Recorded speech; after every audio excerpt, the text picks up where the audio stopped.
एक कथा तो ये हो गई कि जो है कैसे भगवान, एक कारण जो निमित्त हुआ वो हुआ श्री धाम और राधा रानी का विवाद या आपस में परस्पर श्राप भावना, और दूसरा जो कारण है वो हम लोग उस पर बेहद चर्चा करते हैं अभी, है ना, कि भगवान को क्यों अवतार लेना पड़ा। और ये जो है संक्षूण वो तो है, तो हम लोग पहले हम क्या चाहते हैं कि हम लोग कंस कौन है पहले ये जान लें कि जो है वो किस प्रकार से कौन कौन क्या बना भगवान के अवतार के समय, ये जान लें। दोनों में से जो आप जानना चाहेंगे हम लोग उस पर पहले चर्चा कर लेंगे। कौन कौन क्या बना, चलिए ठीक है, तो हम लोग जो है वो फिर उसी की चर्चा कर लेते हैं।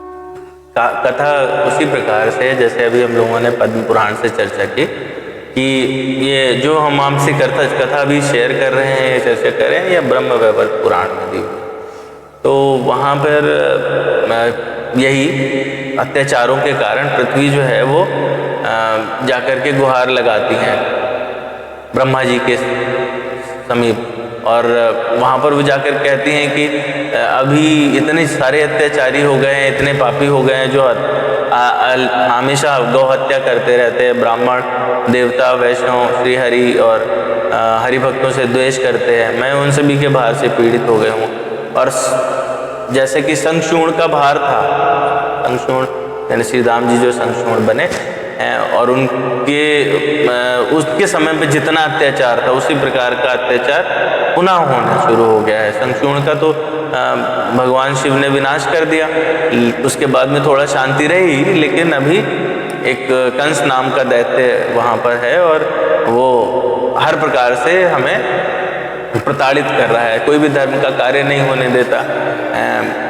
और ये सब कह करके पृथ्वी वसुधा जी रोने लगे। तो जब ब्रह्मा जी के समक्ष रोने लगी तो ब्रह्मा जी का ही क्रिएशन है, ब्रह्मा जी अत्यंत दुखी हुए। उन्होंने फिर आश्वासन दिया कि इसे जो है वो ये भार हम लोग अवश्य हटाएंगे, चलिए हम लोग भगवान शिव के निवास स्थान कैलाश पर चलते हैं।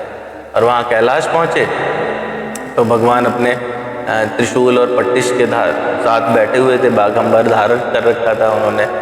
और फिर सारे ही देवता, पृथ्वी, ब्रह्मा जी, ये सभी लोग गंधर्व किन्नर सहित भगवान शिव के धाम पहुँचे, उनकी स्तुति की। तो भगवान शिव ने आँख खोली और ब्रह्मा जी को प्रणाम किया, बोले कि बताइए आप कैसे यहाँ पर आए।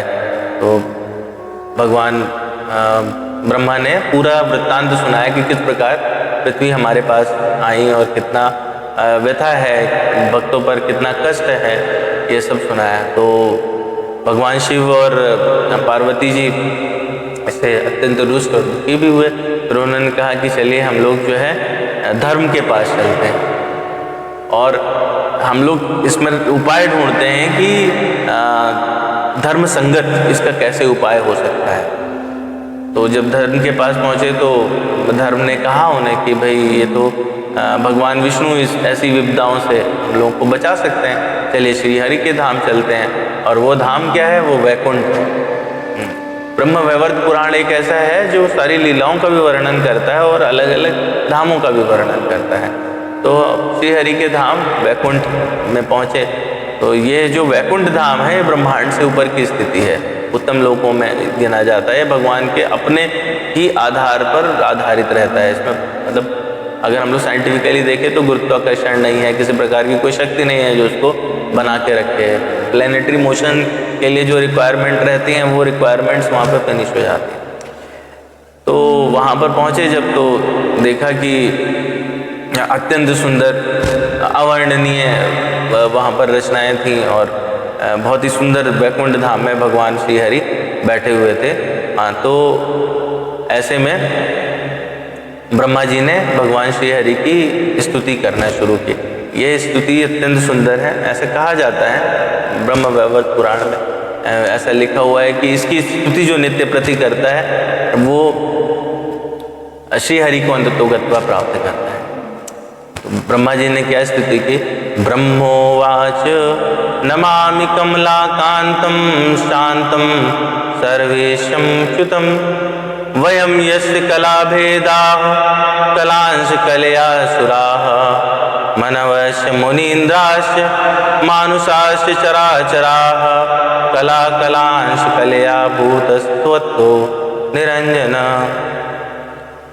हे भगवान, हे कमलकांत, मैं आपको नमस्कार करता हूँ जो हमेशा शांत रहते हैं, जो सभी देवताओं के स्वामी हैं, जो अपने पद से कभी अपदस्थ नहीं होते, किसी भी प्रॉमिस को कभी नहीं तोड़ते, ऐसे भगवान जो सभी कलाओं से पूर्ण हैं। इसके बाद भगवान शंकर कहते हैं त्वमय अक्षयम अक्षरम वा राम अव्यक्तम ईश्वरम अनादिमानिन मादिमानंद रूपिणम सर्वरूपिणम अणिमाणिक सिद्धिनाम कारणम सर्व कारणम सिद्धिज्ञम सिद्धिदम सिद्धिरूपम कहा स्तोत्रम ईश्वरम।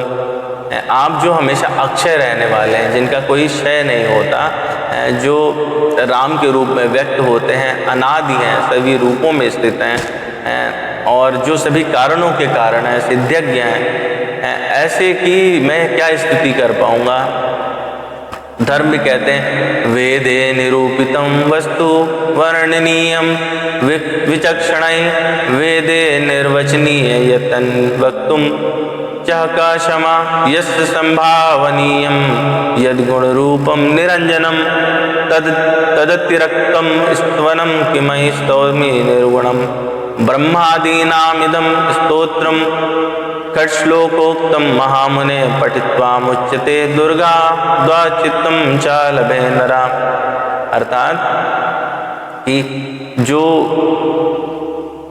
जिस रूप का वेद में निरूपण किया गया है, जो वेद का सार है, जिसका विद्वान लोग ही वर्णन कर सकते हैं, जिनको वेद में अनिर्वचनीय कहा गया है, जिनके बारे में बताया नहीं जा सकता पूरी तरह से और जिनके स्वरूप का कोई निरूपण नहीं कर सकता, जिस वस्तु की संभावना की जाती है वो गुण रूप होती है, उसी से उसकी स्तुति की जाती है, परंतु आपका चूंकि गुण का बखान नहीं हो सकता तो इसलिए हम लोग उस रूप में स्तुति भी नहीं कर सकते।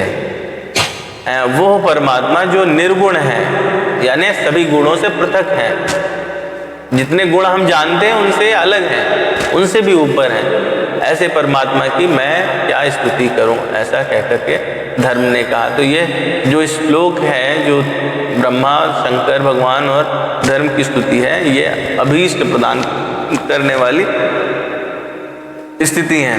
तो ऐसा जो है वो श्री हरि ने सुना तो उन्होंने कहा कि इसको जो आपके श्लोक अभी जो स्तुति आपने गाई है, यदि इनको जो लोग गाएंगे वो दुर्गम संकट से मुक्त हो जाएंगे और मनोवांछित फल को प्राप्त करेंगे। फिर भगवान श्री हरि उनको गाइडेंस देते हैं, उनको मार्ग दिखाते हैं कि आप अब गोलोक धाम को जाइए, क्योंकि इसका जो निवारण है, इसका जो भविष्य में इसके लिए योजना है वो भगवान कृष्ण की योजना है और उनके धाम जाना होगा आपको। वही मानव रूप में अवतार लेने वाले हैं और वो अपने पूरे गणों के साथ में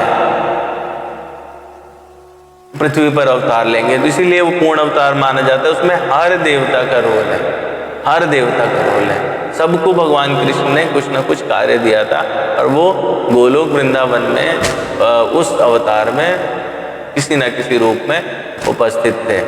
तो फिर उन्होंने कहा कि चलिए हम सभी लोग चलते हैं। अनंत शेष नाग, मेरी माया, कार्तिकेय, गणेश, वेद माता सावित्री, गोपी, राधा, द्विज, सभी लोग जो है वो चलते हैं और मैं ही हूँ जो राधा जी के साथ, भगवान विष्णु ऐसा कह रहे हैं कि मैं ही हूँ जो राधा जी के साथ कृष्ण रूप में निवास करता हूँ, तो वो सभी के पूजनीय हैं, वहीं पर आपके अभीष्ट कार्य की सिद्धि होगी। और यह कह करके फिर उन्होंने कहा कि चलिए अद्भुत गोलोक धाम की यात्रा को चलते हैं। सभी लोग जो है वो वहाँ से चले और बीच में अन्य लोग आते हैं। इसका पूरा वर्णन है ब्रह्म वैवर्त पुराण में। तो अलग अलग लोगों को पार करते हुए जो अभी मैंने आपको कहा था कि वहाँ पर विरजा नदी पड़ती है रास्ते में, तो उस विरजा नदी को उसके घाट पर गए, वहाँ पर उसको वहाँ पर उसका आनंद लिया और फिर अंदर जो है जाने से पहले गोलोक धाम के प्रथम द्वार पर पहुंचने के बाद में धाम के अंदर कहीं पर भी हम लोग जब पुरानी कथाएं श्रवण करते हैं तो ये बात जान पाएंगे, सब जगह द्वारपालक रहते हैं और धाम में आप ऐसे प्रवेश नहीं कर सकते। ठीक है, भगवान की इच्छा होगी तो ही धाम में प्रवेश कर पाएंगे और उनकी इच्छा से ही द्वारपालक आपको जाने देते हैं, यानी गेट पास तभी मिलेगा आपको। ठीक है, तो वहाँ पर पहुँचने के बाद देवताओं ने पुनः भगवान की स्तुति प्रारंभ की और ब्रह्मा जी और भगवान शंकर ने अलग अलग स्तुतियाँ की। तो उन्होंने ब्रह्मा जी बोलते हैं, तव चरण सरोजे मन मन चरी चंचरी को भ्रमतु सततम ईशम प्रेम भक्त्या सरोजे भवन मरण रोगात् पाहि शांति औषधेन सुदृढ़ सुपरिपक्वाम देहि भक्तिम च दास्यम। हे परमेश्वर, मेरे चित्त रूपी चंचरी यानी भ्रमर तब चरण सरोजे मनस चंचरी को, मेरे जो मन जो भौरे रूप का मन है वो आपके प्रेम भक्ति में भ्रमतु सततम ईशम प्रेम भक्त्या सरोजे, आपके भक्त रूपी कमल में लगातार भ्रमण करता रहे, ऐसा मुझे आशीर्वाद दीजिए, मेरा मन आपके चरणों में लगा रहे। इन स्तुतियों को इसीलिए कहते हैं कि जो इनको बार बार गाता है तो वो आप गाएंगे तो क्या कहेंगे, यही कहेंगे, यानी हम भक्ति की डिमांड करेंगे और जब हम भक्ति की डिमांड करेंगे तो भगवान किसी न किसी दिन हम पर जरूर कृपा करके और भक्ति प्रदान करेंगे। तो वो कहते हैं कि आप मुझे शांति रूपी औषधि दे करके जन्म मरण रोग से रक्षा कीजिए तथा मुझे सुदृढ़ एवं अत्यंत परिपक्व भक्ति और दास्य भाव दीजिए। तो इसका एक अर्थ और भी हुआ, ये हुआ कि ब्रह्मा जी जो है वो जन्म और मृत्यु से परे नहीं है, ब्रह्मलोक तक नित्य लोक है। वहाँ के बाद की स्थिति जो है वो मतलब वैकुंठ, साकेत, कैलाश, गोलोक, ये जो लोक हैं ये टाइम बाउंड नहीं है, ये काल के अंतर्गत नहीं आते। ब्रह्मलोक तक काल के अंतर्गत है। तो जो ब्रह्मा जी भी हैं वो एक पद है और वो पोस्ट जो है वो चेंज होने वाली है। भगवान ब्रह्मा जी स्वयं जो हाईएस्ट पोस्ट पे हैं, किसी देश के लिए जैसे राष्ट्रपति हाईएस्ट पोस्ट है, ऐसे ही सृष्टि के लिए ब्रह्मा जी हाईएस्ट पोस्ट पे हैं। तो वो इसीलिए ऐसे ही प्रार्थना कर रहे हैं कि मुझे भी आवश्यकता है जन्म मरण से मुक्ति के लिए, और उसके लिए क्या आवश्यकता है कि आपके चरणों में सदा मेरी प्रीति बनी रहे। भगवान शंकर क्या कहते हैं, भव जलधि निमग्न चित्तमीनो मदीयो भ्रमति सततम अस्मिन् घोर संसार कूपे विषमत विनिद्यम सृष्टि संहार रूप पनय तव भक्तिम देहि पादार विंदे। भगवान शंकर काल से पृथक है, उनकी जो ये है प्रार्थना है वो डिफरेंट है। वो क्या कह रहे हैं, वो कह रहे हैं भव जलधि निमग्न चित्तमीनो, जिस भव सागर के जल में डूबा हुआ मेरा मन है, कैसे मछली की बात, जैसे संसार के समुद्र में मछली डूबी है ऐसे ही भव सागर के समुद्र में मेरा मन डूबा हुआ है और वो चारों तरफ से घिरा हुआ है, उसमें चक्कर लगाता रहता है। सृष्टि और संहार यही इसका अत्यंत निंदनीय विषय है, इस विषय को दूर कीजिए और मुझे अपने चरणों में भक्ति दीजिए। तो भगवान शंकर जो है जन्म मरण से मुक्ति नहीं मांग रहे हैं क्योंकि वो मुक्त हैं, परंतु वो भक्ति मांग रहे हैं जो ब्रह्मा जी ने भी मांगी है। तो हम लोगों को ये बात यहाँ पर समझ जानी चाहिए कि भगवान ब्रह्मा भी उन्हीं की भक्ति मांग रहे हैं, भगवान शिव भी उन्हीं की भक्ति मांग रहे हैं। ठीक है, तो इसके बाद में धर्म भी, जैसे वहाँ पर 3 प्रार्थनाएं तीनों ने की थी, ऐसे ही धर्म भी उनसे प्रार्थना करते हैं, हे मेरे ईश्वर, सदा ही भक्तों के साथ में मेरा समागम होता रहे। धर्म अपनी विषय में प्रार्थना करें कि भक्तों के साथ में मेरा समागम होता रहे, और विषय रूपी बंधन को काटने के लिए भक्त ही हैं जो हमेशा तलवार का काम करते हैं, और मैं आपके चरण में उनको स्थान दिलाने का एकमात्र साधन हूँ और ऐसा ही बना रहूं। आप जन्म जन्म में मुझे अपने चरण पद कमलों को भक्ति प्रदान कीजिए। ये धर्म स्तुति करते हैं। तो ऐसा तीनों लोग स्तुति करके और वहाँ पर धाम में एंट्री के लिए खड़े हो जाते हैं, गोलोक धाम के बाहर।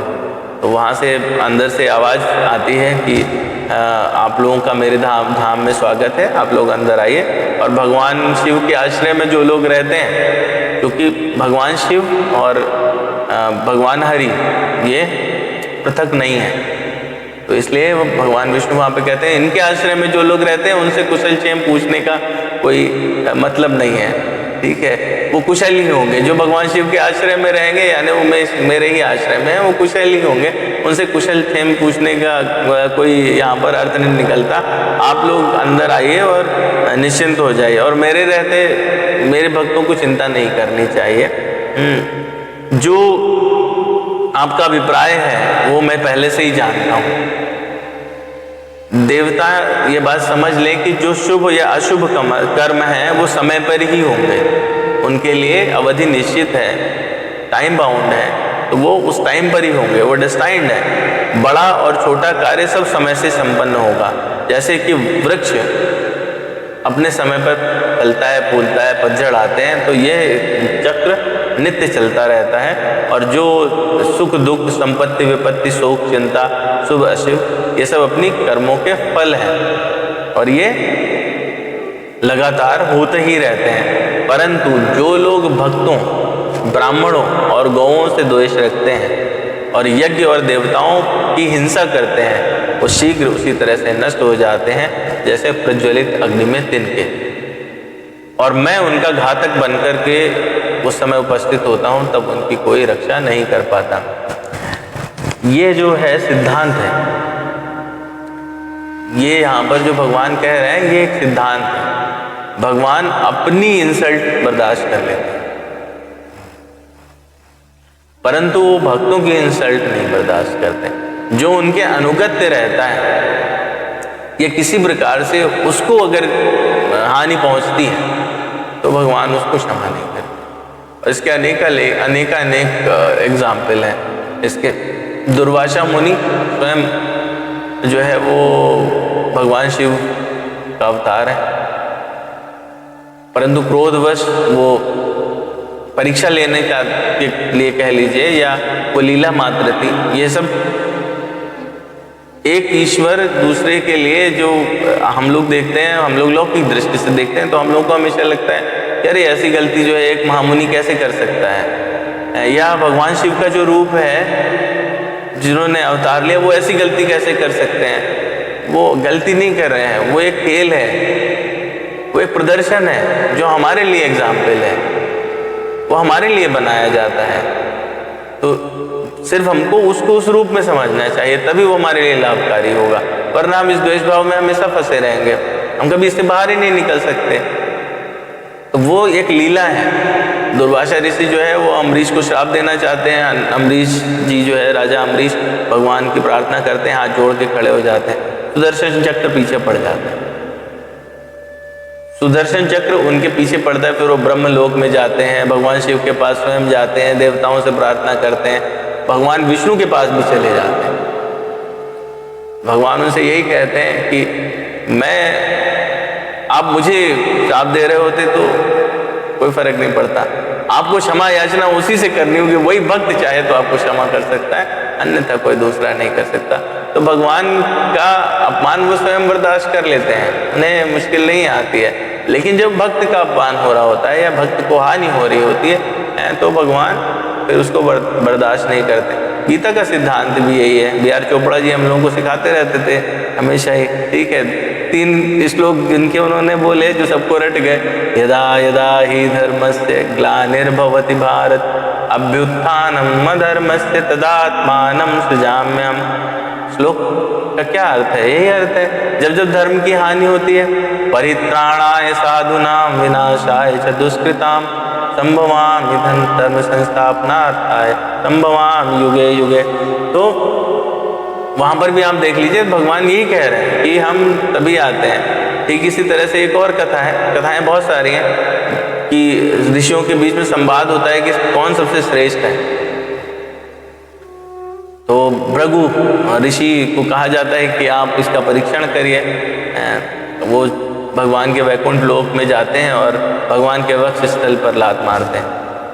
तो फिर वही प्रश्न है ना, इतने ज्ञानी वो जो मतलब ऋषि समूह में बैठ करके और रोज प्रवचन कर रहे हैं, सबको ज्ञान दे रहे हैं, अनेकानेक पुराण उनके द्वारा चर्चा किए जाते हैं, रचित हैं, ठीक है, जो अनंत काल से भगवान की उसमें उपासना में लगे हुए, वो लात कैसे मार सकते हैं? वो एक लीला है जो हमको दिखाने के लिए, हम उसको जान सके, उसमें 2 सिद्धांत निकलते हैं। तो भगवान की वक्ष स्थल पर जब वो लात मारते हैं तो भगवान उठ के खड़े हो जाते हैं, बोले प्रभु चोट तो नहीं लगी, लाइए मैं आपके पैरों को सहला देता हूँ, कोई दिक्कत तो नहीं हुई।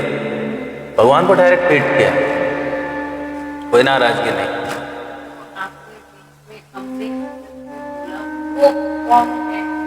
हम लोग जरूर इसकी कथा कहेंगे, जरूर कहेंगे, मेरे मन में है। हाँ बिल्कुल है, मेरे मन में है, जरूर इसकी कथा कहेंगे, है ना। नहीं ये मतलब स्टोरी अलग है, ऑल टुगेदर डिफरेंट है। एक भागवतम में इस पर एक पूरा वो है। तो कहने का अर्थ ये हुआ कि इस तरह से अनेक कथाएं हैं जो हम लोग नित्य प्रति सुनते हैं, श्रवण करते हैं, जहाँ पर हम देखते हैं कि भगवान जो है वो उनके किसी भी भक्त को जिस समय कष्ट पहुंच रहा है वो फिर बर्दाश्त नहीं कर पाते हैं। भगवान राम का अवतार भी इसी प्रकार से है। रावण को मारने की जरूरत नहीं थी, अपना मतलब 14 साल मान लो उन्होंने पिताजी के आदेश का पालन करना था, जो व्रत लिया उसका पालन करना था, रहते आराम से जंगल में, क्या जरूरत थी रावण को मारने जाने की। परंतु ऋषियों का इतना ह्रास हो रहा था, यज्ञ आदि में विघ्न पड़ रहा था, रोज किसी न किसी को कष्ट झेलना पड़ता था। तो फिर और परम भक्त लोग कौन हैं उनके? वो ऋषि जिनको नुकसान पहुंचता है, भगवान उनके कारण अवतार लेकर के और रावण से युद्ध करने पहुंच जाते हैं, ठीक है। और पूरा का पूरा पैदल चल के मनुष्य रूप में एक पूरी लीला आपके सामने प्रस्तुत हो जाती है। तो कभी भी अगर इससे हमको जो सिद्धांत मिलता है वो यही है कि भक्तों का अपमान कभी नहीं करना चाहिए, किसी प्रकार से नहीं करना चाहिए, ठीक है, मन में भी नहीं सोचना चाहिए। कई बार ऐसा होता है कि हम लोगों में विकार जो है वो जन्म से ही होते हैं, पर निंदा करना ये हम लोगों के सबके मन में है। क्षण बीतता नहीं है, हम तुरंत निंदा में अग्रसर हो जाते हैं, ठीक है। अनेकानेक विकार हैं, चोरी है, दूसरों से बात छिपाना, ये सब विकार है हमारे पास में, जन्मजात है, मनुष्य बने ही इसलिए हैं। परंतु हम लोगों को प्रयास यही करना चाहिए, इसलिए है कि हमारे मन को एक हमें कुछ विषय वस्तु देनी होती है। मन को यदि आप विषय वस्तु नहीं देंगे तो वो भ्रमण करता रहेगा और उसको जिसमें स्वाद मिलेगा, जिसमें सबसे ज्यादा आनंद मिलेगा, वो उसमें प्रवृत्त हो जाएगा। और वो आनंद किसमें मिलता है? परनिंदा में, परदोष दर्शन में सबसे ज्यादा आनंद मिलता है। और वो परदोष दर्शन आप किसी प्रकार से कर सकते हैं, आपके चक्षु खुलेंगे नहीं कि पहला काम आप सुबह से याद करिए, ऐसा ही होता है हमारे साथ में, ठीक है। पहली चीज जो है वो निंदा से ही शुरू करते हैं, अपने घर में भी यही करते हैं, बोले तुम उठे नहीं, पड़ोस में ही देखेंगे अपने बाजू में सोया तुम उठे नहीं, मतलब हमारा प्रारंभ कैसा होता है? निंदा से ही होता है हमेशा। तो हम करते ही हैं परदोष दर्शन, बोले कि ये देखो कैसे बैग टांग के जा रहा है, उन्होंने साड़ी कैसे पहन रखी है, वो कैसे बात करते हैं, इत्यादि इत्यादि। परंतु हम आत्ममंथन ये बहुत कम करते हैं। भगवान का ध्यान तो ये तो भूल ही जाइए, ठीक है, क्योंकि मन जो है वो हमें उधर तो आने ही नहीं देता है। 2-4 क्षण के लिए आप कोशिश कर लीजिए, पूजा वूजा में बैठ के देखिए, अगरबत्ती जलाइए, आपको समझ आ जाएगा।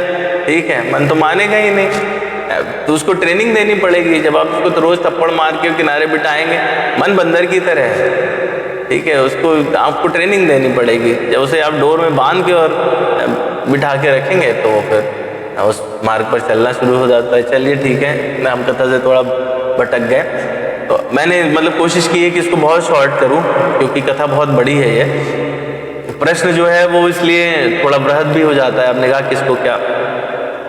तो भगवान जो है वो अपने धाम में बुलाते हैं, वहाँ अलग अलग द्वार हैं गोलोक धाम में, उनकी पूरी चर्चा हुई। पहले द्वार पे क्या, दूसरे द्वार पे क्या, तीसरे द्वार पे क्या, 11वें द्वार पे राधा रानी का अपना धाम है। और फिर वो लोग भगवान कृष्ण के पास पहुँचते हैं। तो भगवान कृष्ण के पास जब पहुँचे तो उन्होंने फिर पूरा वृत्तांत कहा। जब वृत्तांत कहा तो उसके बाद में भगवान ने सभी गोपियों को बुलाया और कहा कि हे राधा रानी, तुम शीघ्र वृषभानु के घर अवतार लो, पधारो हैं। और उनकी जो पत्नी हैं बहुत ही साध्वी हैं, जिनका नाम कलावती है, वो सुबल की पुत्री हैं और स्वयं लक्ष्मी जी के अंश से प्रकट हैं। तो आप उनके यहाँ जा करके, तो लक्ष्मी जी का अंश कौन हुआ, ध्यान इस पर देते जाना है। लक्ष्मी जी का अंश कलावती, ठीक है, वृषभानु की पत्नी। तो उनका जो है वो पहले दुर्वासा के श्राप के कारण ब्रजमंडल में गोप के घर जन्म हुआ है, तो तुम उन्हीं की पुत्री होकर के जन्म ग्रहण करो। और ये सुनकर के जो है वो राधा रानी प्रेम से विह्वल हो जाती हैं कि मैं आपसे विछोह कैसे सह सकती हूँ, मैं आपसे तो अलग रह ही नहीं सकती हूँ, आपसे पृथक नहीं रह सकती हूँ। तो वो ये बात बोलते हैं गोपियों को कि आप लोग भी जाइए और राधा रानी को समझाने की कोशिश करते हैं। बोलते हैं कि हे देवी, तुम इसमें किसी प्रकार से विचलित मत हो, इस प्रकार से बिल्कुल भी विचलित मत हो। मैं सिर्फ कुछ काल के लिए ही आपसे पृथक रहूँगा। और चूंकि हम लोगों को श्री राम जी के श्राप की भी मान्यता रखनी है, इसलिए जो है वो हम लोग इससे बिल्कुल विचलित ना हो। वहाँ पे मान्यता रखने के साथ साथ ये बड़ा ही भेद वाली बात है कि भगवान जो है वो कभी भी इससे वृंदावन धाम से बाहर नहीं जाते हैं, ठीक है। ये जो कथा है वो बहुत ही डिफरेंट रहेगी। तो क्या है कि फिर और वृहद हो जाएगी। जो द्वारिका जाने वाले कृष्ण हैं, जब आप रसिकों से बात करेंगे कभी और जो भक्त लोग हैं उनसे पूछेंगे, तो वो आपको बताएंगे कि जो द्वारिका जाने वाले कृष्ण हैं वो अलग है, वो पृथक है। नंद के लाला बिल्कुल पृथक है, वासुदेव कृष्ण अलग है।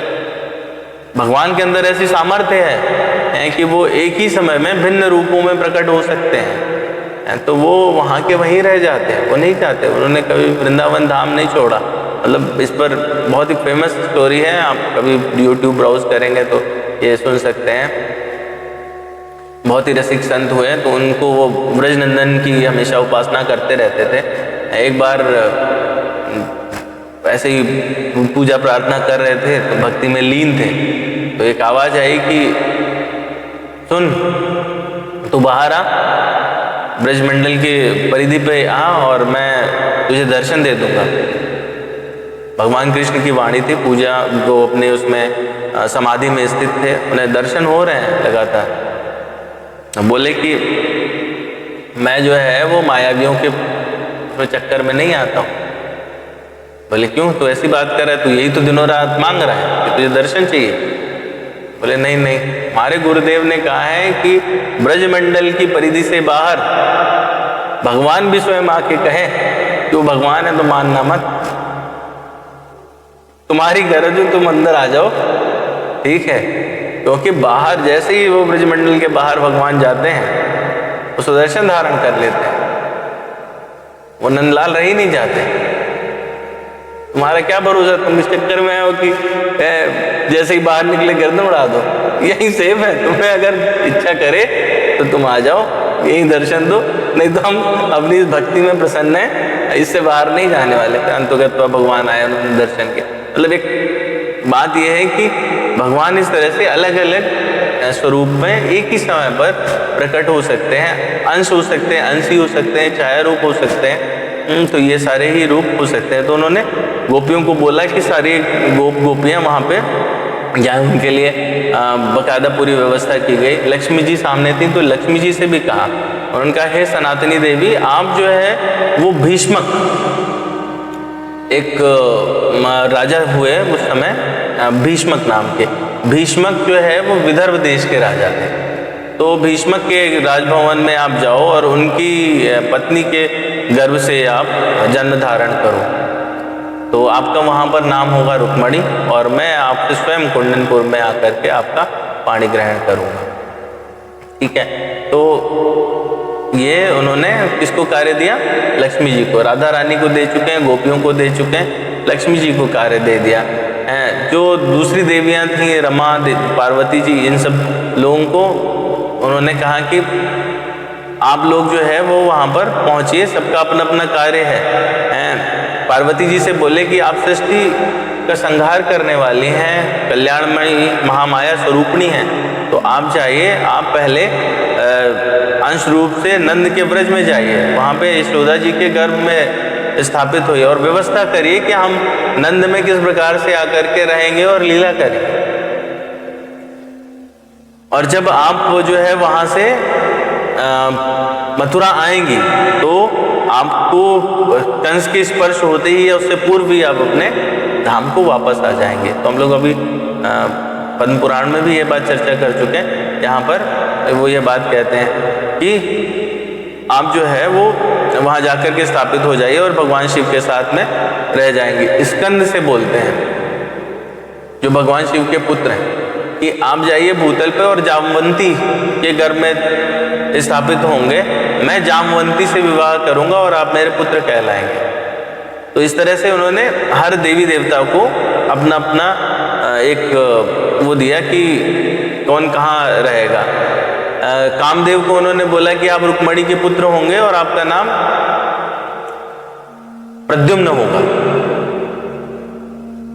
रुक्मणी के पुत्र बनने के बाद में मतलब वहाँ पर भी एक कथा है, संबासुर वध के लिए उनका प्राकट्य हुआ था। तो संबासुर के यहाँ छाया रूप में उनकी पत्नी को उन्होंने कामदेव को भस्म कर दिया था ना भगवान शिव ने।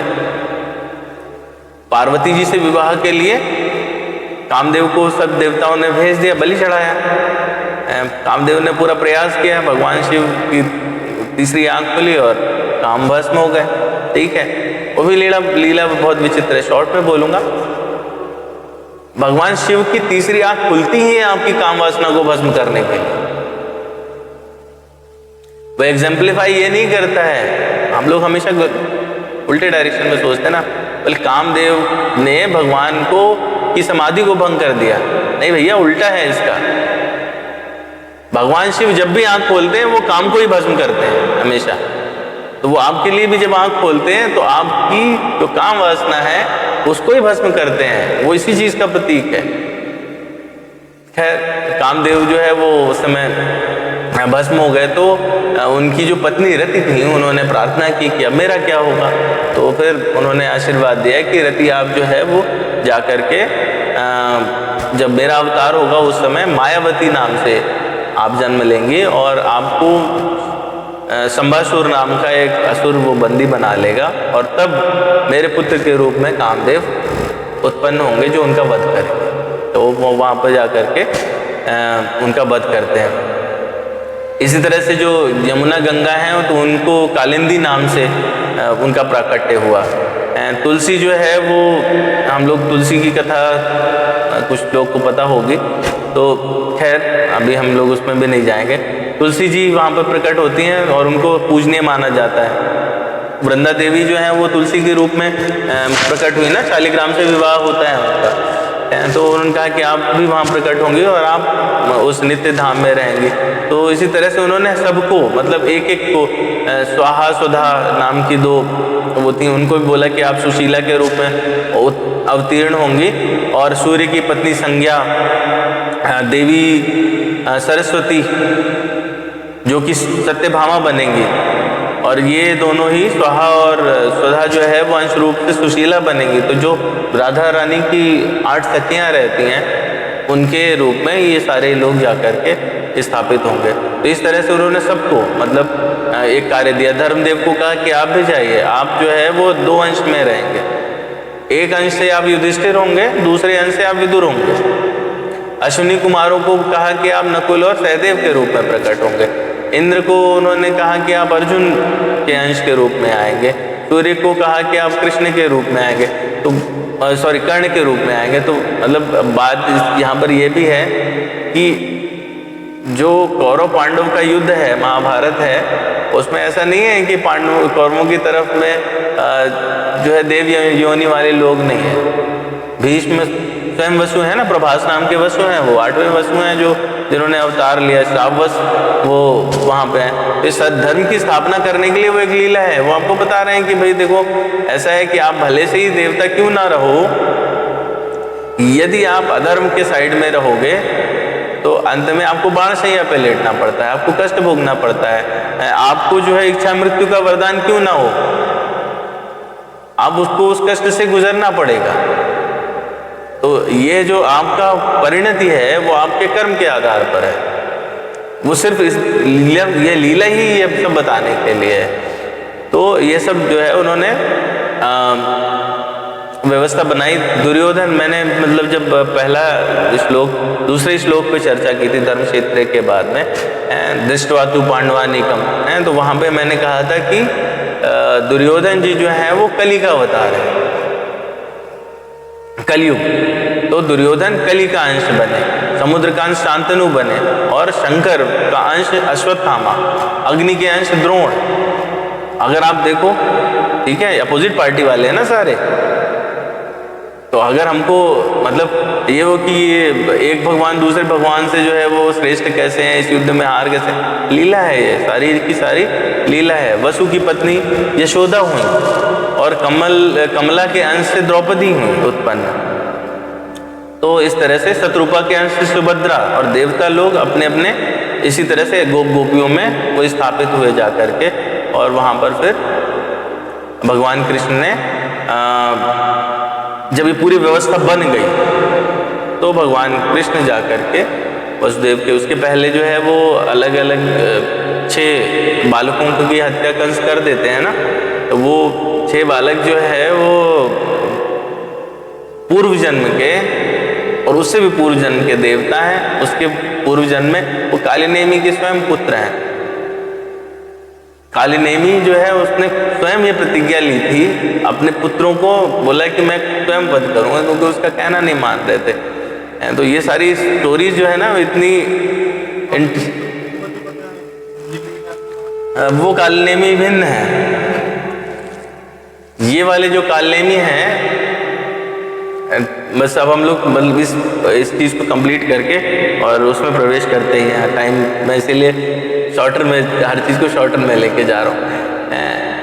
तो भगवान कृष्ण जो है ये सारा का सारा पूरी व्यवस्था बना करके और देवकी के घर में स्थापित हो जाते हैं आकर के, और वहाँ उनका प्राकट्य होता है। और फिर उस समय सारे देवी देवता जो है वो सारे उपस्थित हो जाते हैं। जितने भी आसपास में उनके अनुचर रहते हैं कंस के, वो सब सो जाते हैं। जेल की सलाखें खुल जाती हैं। भगवान जहाँ भी प्रकट होते हैं, जहाँ भी रहें, आपके हृदय में भी अगर प्रकट होंगे तो आपके हृदय के बाहर जो मोह रूपी सलाखें हैं वो खुल जाती हैं, वो नहीं रह जाती। भगवान का प्राकट्य ही इसलिए होता है। तो भगवान का प्राकट्य हुआ और फिर आगे की आपको कथा पता है। तो ये शॉर्ट में भगवान जो है वो क्यों प्रकट हुए, इसके 2 निमित्त, एक श्री राम और राधा रानी का परस्पर श्राप, और दूसरा कालिनेमी का कंस के रूप में अवतरित होकर के और आतंक मचाना।